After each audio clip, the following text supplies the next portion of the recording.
We had a relationship that was quite passionate. We both had strong temperaments, and often when there were people at home, guests. But from the beginning, in fact, they always belittled me or they made jokes about me, but which were quite unhealthy, hyper-macho, even always with a hint of denigration. Always things like that, and it's something that has always marked our friends, etc. In fact, he never behaved this way when we were together. He always apologized, and we had good times together otherwise, so I simply forgave him every time. Gradually, the arguments escalated significantly. It's what I didn't realize at the time, but realized later after seeing the testimony of other women.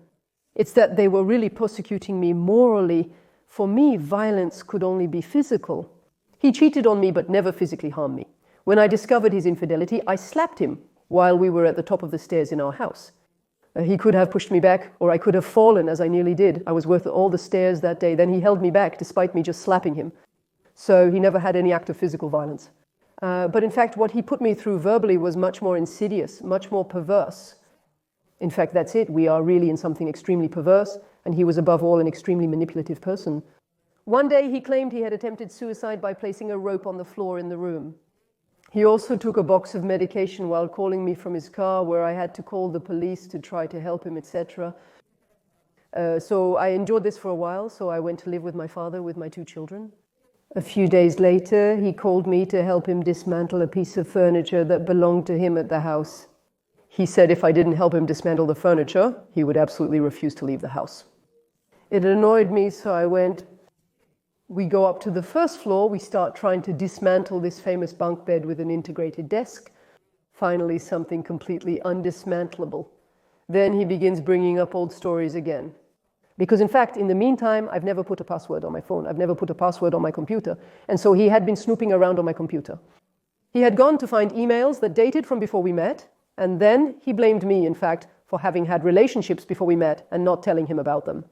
So yes, indeed, he knew me. I wasn't proud. I had 2 children and a girl behind me. When I started to hear that and his reproaches, I really felt that it was starting to get very hot. I felt that I was in danger, in fact, and he was starting to really very, very scare me. What you need to know about our relationship is that we occasionally played chess, and he always won at chess. He was always 1 step ahead of me, but that evening he was 2 steps ahead. So let me explain. I was about to go down the stairs, and in fact, at my place, opposite the stairs, there is the front door. To the right, a stick window, and to the left, there is the kitchen that leads to the garage. Garage with exterior door from staircase. Door in front, locked, no keys. I say, okay, I don't have time. I look at the right window, the shutters were closed. I say, I don't have time to open the window, to open the shutters. So I go directly through the kitchen to the garage. I open the garage door. There was a key on it at the time, and the moment I put my hand on the key, I feel the gasoline pouring over me. There was one last extremely violent sentence: "You're nothing but a whore, you'll stay my whore." And that's when he lit me up and mutilated me. And actually, the moment he set me on fire, I will always remember this sentence I threw at him: "You're crazy, my children." I then went to the garden, rolled on the ground and screamed, "Fire, help, he set me on fire." In fact, we had argued before and I left through the garage door. This makes me say he was 1 step ahead of me, like in chess. I am convinced he knew very well that he had removed the key from the door and that I had to go through the garage, which gave him a certain amount of time. I thought the fire was caused by gasoline from the lawnmower in the garage, but I later realized my attacker was 2 steps ahead in planning the assault. And the police investigation showed that, in fact, no, not at all. He had bought a 25-liter jerry can of gasoline. And it was this 25-liter jerry can of gasoline that he used to set me on fire and to set the house on fire. Later, the gendarmerie demonstrated that the entire garage burned down, likely because he poured some of it inside the garage. And apparently there was a second fire start inside the house, which he set later. My neighbors arrived. They took me to the neighbor across the street. I repeatedly insisted that they must pour water on me, as I was familiar with the situation. However, they refused to comply with my request. It's true that I repeated it 3 times. After that, my only obsession was that they had to notify my father and my children. In fact, that was all that went through my head until the firefighters arrived. I was frozen, I was chilled. In fact, I really had this feeling of being completely frozen. I had no awareness of the state I was in. I hear a firefighter arrive, tell me we're here, we're taking care of you and pouring some liquid. I think it's Vice serum that was poured on me. That was my last memory in that garage before being put into an induced coma to manage the burns. When a person is in physical pain, their body doesn't regenerate and heal. While I was in the coma, without knowing exactly when I went through hell, and it's nightmares. I'm struggling to immerse myself today. The content of these nightmares is troubling. I was systematically locked up. I was locked up in a yurt, in a mobile home, in some kind of bizarre mushroom. I can't even explain to you, it's unreal. In basements, just thinking about it. And the second characteristic, it was always freezing, there was snow, it was cold. And actually, I think there was a mix between what I had experienced, what I was experiencing. The skin allows us to thermoregulate. Without it, we feel cold when it's cold and hot when it's hot.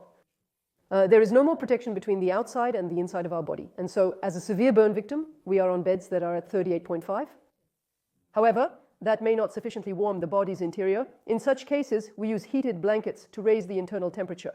Once the temperature rises, it's crucial not to exceed 37 to 100, as it can make us feel like we're boiling afterward. This thermal trauma was very, very significant. At the moment I woke up from the coma, in fact, I just know that I'm alive. I open my eyes, I see nothing.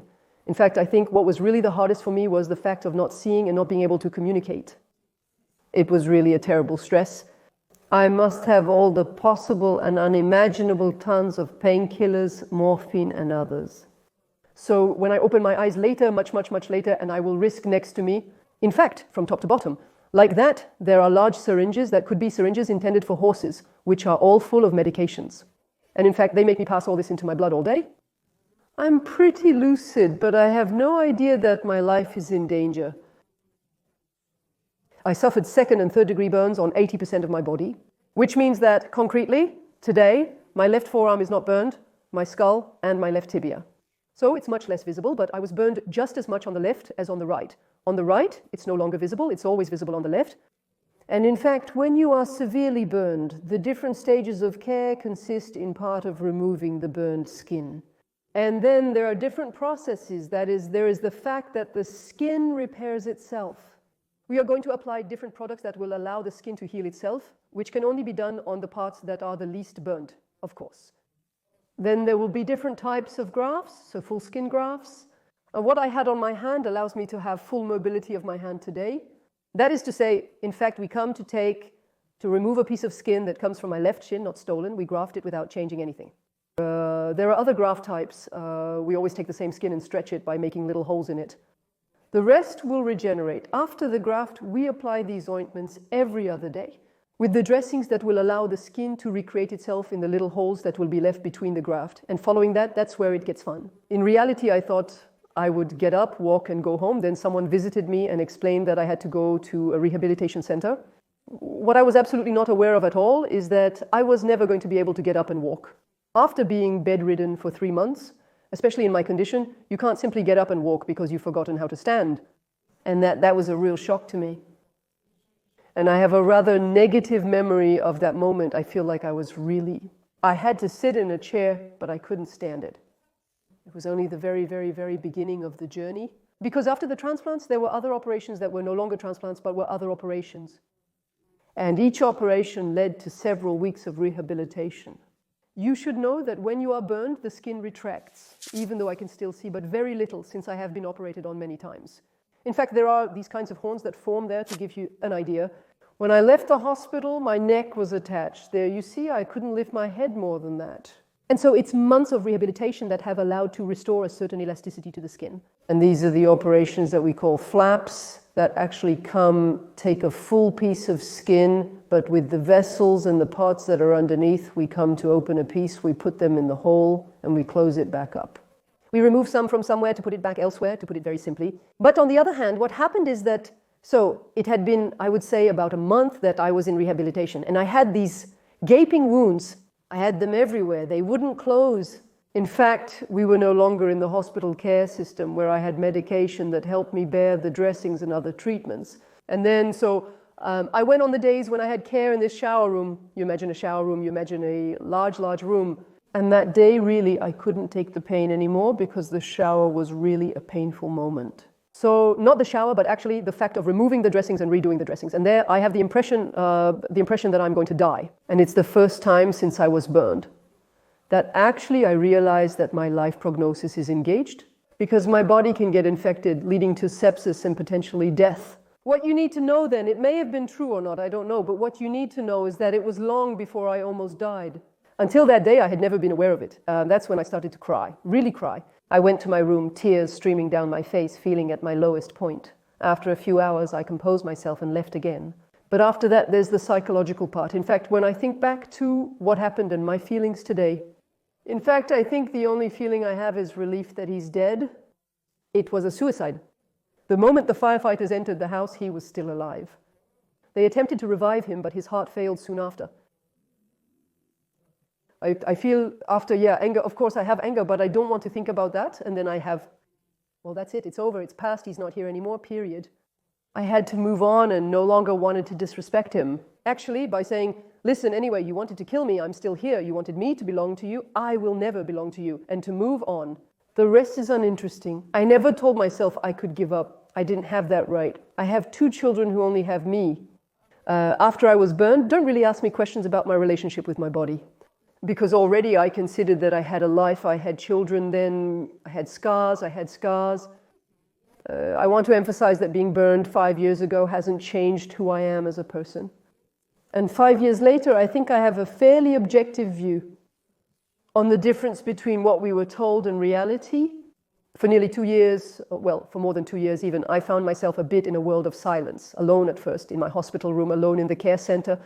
After rehabilitation, I was informed that physically my life would be forever changed. In particular, I was not allowed to go in the sun.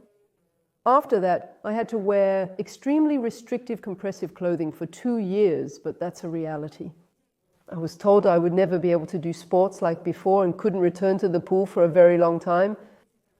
In fact, I was told there were many things I would never be able to do again. Today, I consider that I live perfectly normally. Yes, my skin bears scars from the aftermath, but I'm okay with it. It doesn't bother me. There really is a before and after, not a before the burns and after the burns. There is a before, which is the period during which I was under the control of this man, and the after which was the liberation.